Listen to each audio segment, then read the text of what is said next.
mesma entrevista para a TV Globo, que nós comentamos no bloco anterior, o presidente Lula foi questionado a respeito da reação negativa dos agentes econômicos em relação às medidas do pacote fiscal anunciadas recentemente.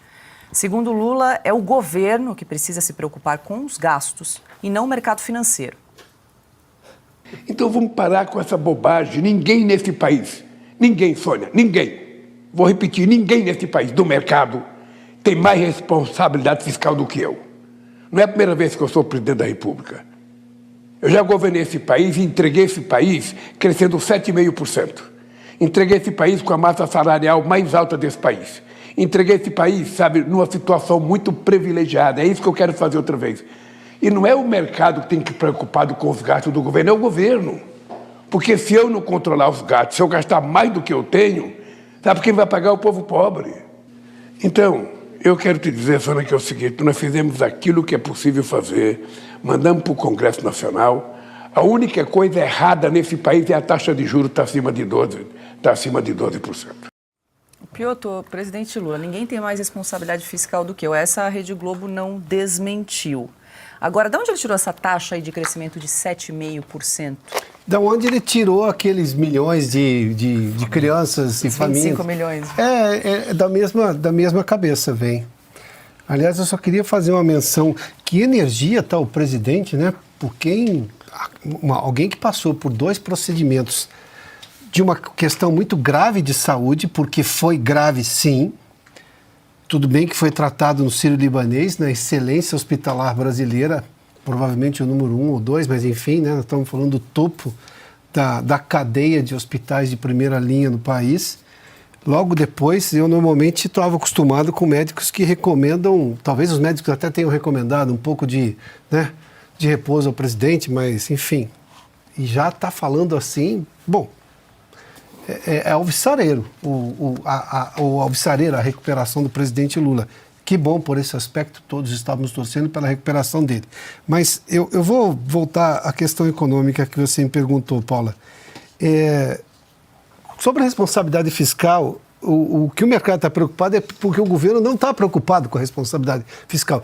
Se tivesse, não teria acumulado, como eu cito aqui com frequência, 16 meses consecutivos, até recentemente, de déficit primário. E quando você tem déficit primário, que é aquela conta do que você repaga e você recebe, seja o quanto que você gasta e o quanto você arrecada, e quando você tem superávit, você vai lá, segura, é uma poupança que você faz para pagar a dívida. O país não está gerando mais dívida. Não, ele teve déficit, né? Ele acumulou dívida, tanto que nós passamos dos 9 trilhões pela primeira vez na história. Só ele acumulou muito mais do que 1 trilhão na dívida nominal do país, na dívida bruta do país.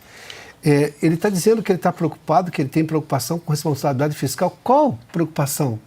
Sem contar a imagem que é ruim, o exemplo dele é sofá caro, cama cara, quer avião novo, libera dinheiro para tentar conseguir algumas votações positivas no Congresso porque não tem maioria política nenhuma. Porque, claro, a eleição de 2022 não é uma eleição pacificada. É incompreensível um presidente ser eleito e não ter nenhum apoio sólido no Congresso Nacional. Como é que isso aconteceu? Bom, enfim, é dessas coisas da eleição de 2022.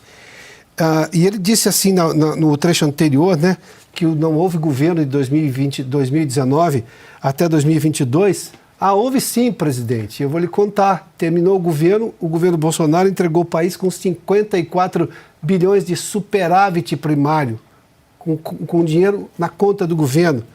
Só naquele ano foram 73 bilhões de investimento externo direto, porque se confiava no país. Esse investimento foi caindo logo no primeiro ano do governo Lula. Quer dizer, do que ele está falando? E gafanhotos no Brasil, normalmente, pelo que eu sei, tem cor vermelha.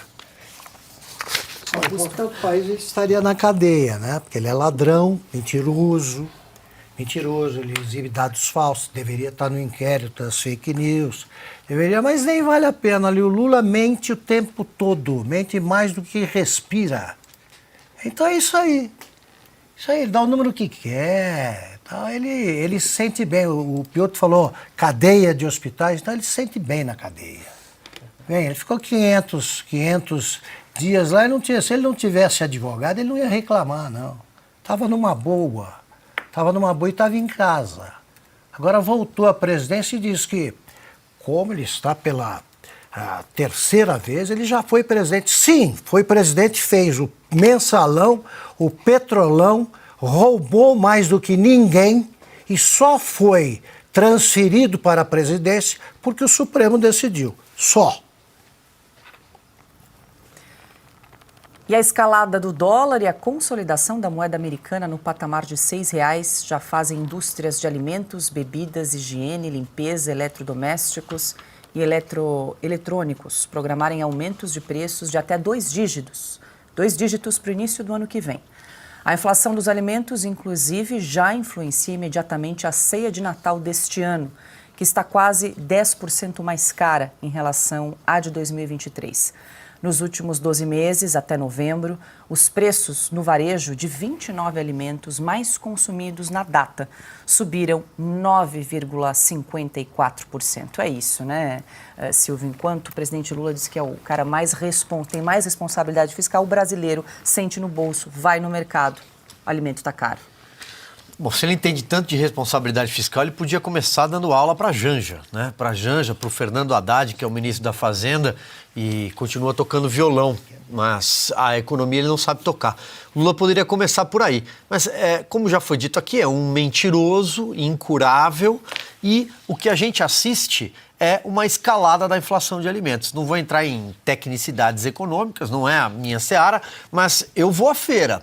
Eu vou ao supermercado, toda semana eu vou à farmácia, eu conheço os preços. E eu tenho certeza que quem está aí do outro lado da tela também conhece. Sabe que aqueles R$100 que você fazia a sua compra no mês passado, em novembro, não faz mais. A cesta não volta igual para casa, não.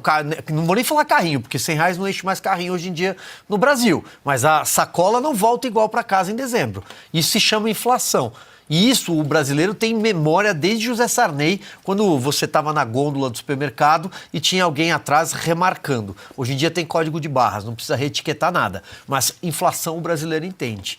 Geladeira vazia é povo na rua, eu sempre digo isso. As pessoas sabem o que tem dentro da sua geladeira. Então eu acho que não adianta ele falar mentira na televisão, pro Fantástico, no Palanque, fez comício no Sírio-Libanês, né? Foi isso que ele fez. Mal saiu, bem lembrado pelo Piotr, mal saiu de uma sequência de cirurgias no crânio e fez comício no Sírio-Libanês. Faz comício em velório e agora faz comício em hospital. É uma vergonha, mas o brasileiro sabe que a batata está mais cara. O brasileiro sabe que não vai ter o peru, não vai ter aquela ceia de Natal tradicional, porque não vai dar para comprar esse ano. A picanha nem pensar, Augusto. Vai ver o preço que está o quilo do A100.